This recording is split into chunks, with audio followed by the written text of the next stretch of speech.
The Pokemon franchise started with Red, Blue, Yellow, and Green. Games often praised as groundbreaking and fueled by powerful nostalgia. But what if Generation 1 is actually overrated? That's right, I said it. And today, we're diving deep into the glitches, design flaws, and balance issues that plague Kanto, comparing them to the massive improvements in later games. And before we begin, if you like these critical style, diving deeper type of videos, make sure to hit subscribe right here down below, and also comment if you think Gen 1 might be a little bit overrated. And does nostalgia actually blind us to some of its flaws? Let's find out in today's video. The original Pokemon Red and Blue were not merely a little buggy, they were plagued by a large quantity of glitches, leading some to describe them as crazy broken. These weren't charming quirks, but fundamental issues that often impacted gameplay in significant, even game-breaking ways. This instability can be attributed in part to Game Freak's development experience at the time, indicating that the ambitious scope of the games pushed the limits of the development team's capabilities. Further evidence of this rushed or inexperienced development is seen in the late-stage edition of the mythical Pokemon Mew, which was reportedly coded into the game without sufficient bug testing. The most notorious example of some of these technical instabilities is the popular MissingNo.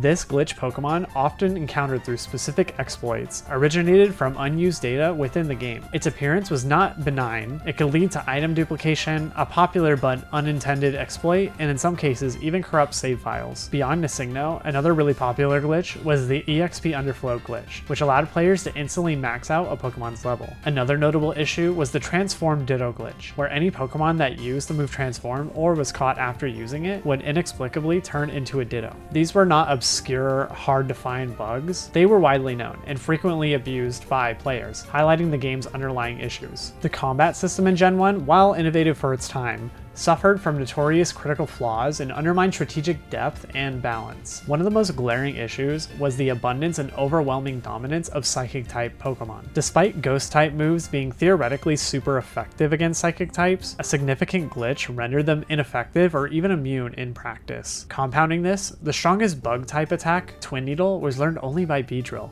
a Pokemon inherently weak to Psychic. This combination created an almost unbeatable type, making Psychic types like Alakazam and Mewtwo incredibly overpowered. Also, the game utilized a combined special stat, which dictated both a Pokemon's special attack and special defense. This design meant a Pokemon was inherently strong at both or terrible at both, eliminating any nuanced specialization and leading to significant balance disparities. The critical hit mechanic also was extremely flawed. In Generation 1, a Pokemon's speed stat directly influenced its critical hit ratio. This meant that naturally fast Pokemon were disproportionately powerful, leading to critical hits far more frequently, while slower Pokemon consistently underperformed. This unfair and unintuitive system was later scrapped in Gen 2, a clear acknowledgement of its problematic nature. Beyond these foundational issues, specific moves and AI behaviors contributed to a frustrating and often artificial difficulty. Trapping moves like Wrap, Bind, and Clamp could prevent opponents from taking any action for multiple turns, leading to infuriating stalemates where players were helpless. The Hyper Beam loophole also allowed a Pokemon to avoid the move's recharge turn if it successfully knocked out an opponent,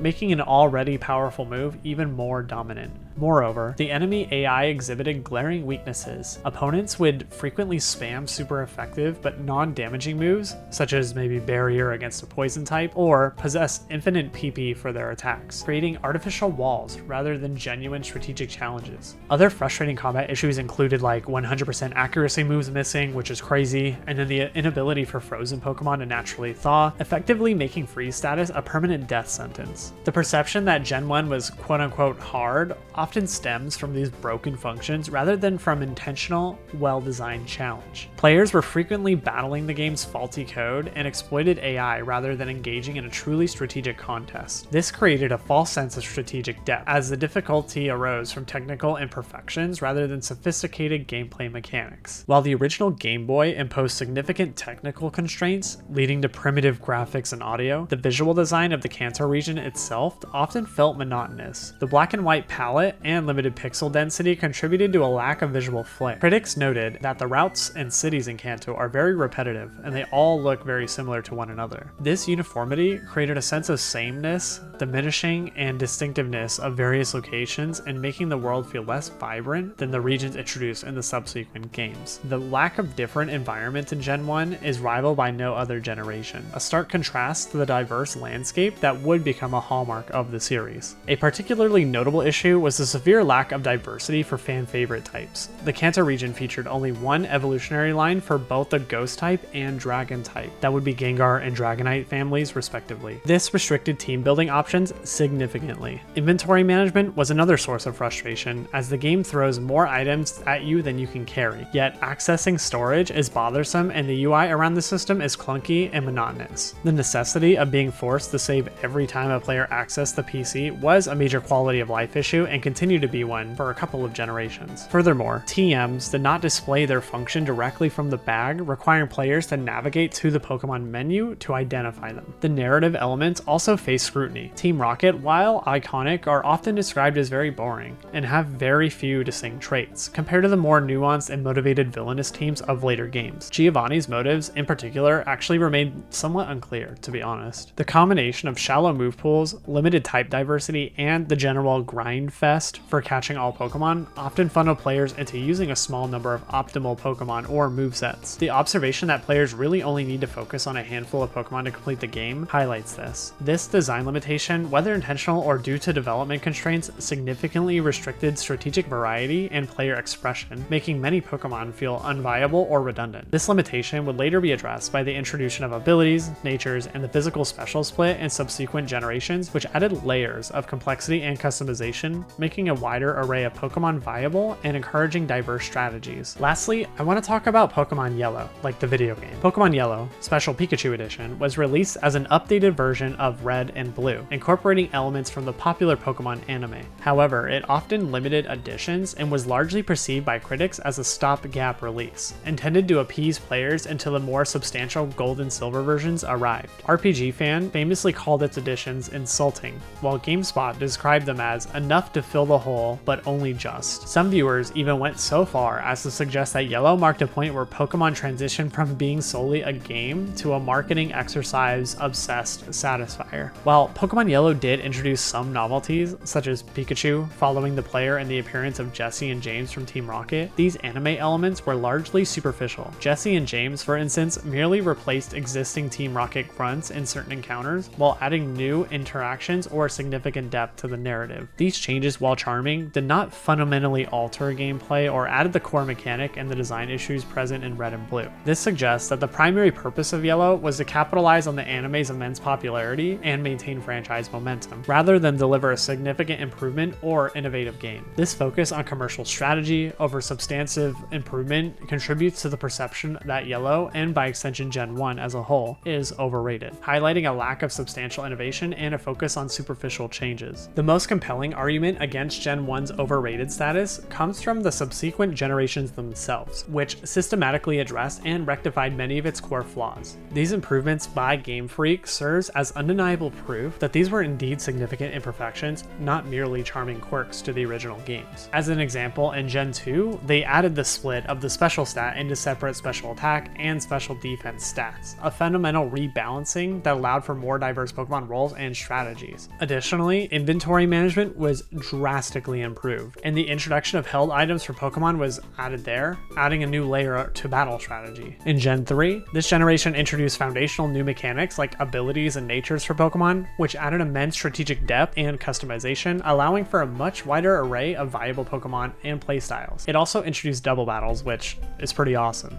Double battles not only are fun to play, but the format would become standard for competitive play as well. Generation 4 brought one of the most critical rebalances to combat, the physical specials split. This system designed whether moves were physical or special attacks based on the move itself. As an example, Fire Punch became physical, Flamethrower remained special, rather than the move's types being what dictated whether it was physical or special. This fundamentally rebalanced combat, making a far greater number of Pokemon and moves viable and preventing the inherent imbalances seen in Gen 1, Gen 2, and Gen 3. Just to finish up, while Pokemon Red, blue, yellow, and green undeniably hold a monumental place in gaming history as the games that launched a global phenomenon, a critical examination reveals a product riddled with significant technical glitches, fundamental balancing issues, and notable design flaws. From the crazy glitches to mechanics like psychic type dominance and speed-based critical hits to the clunky inventory system, repetitive environments, there's a lot of stuff that's unpolished in Gen 1, for sure. Nostalgia is a powerful and valid force, capable of imbuing childhood memories with an almost mythical perfection. As one observer noted,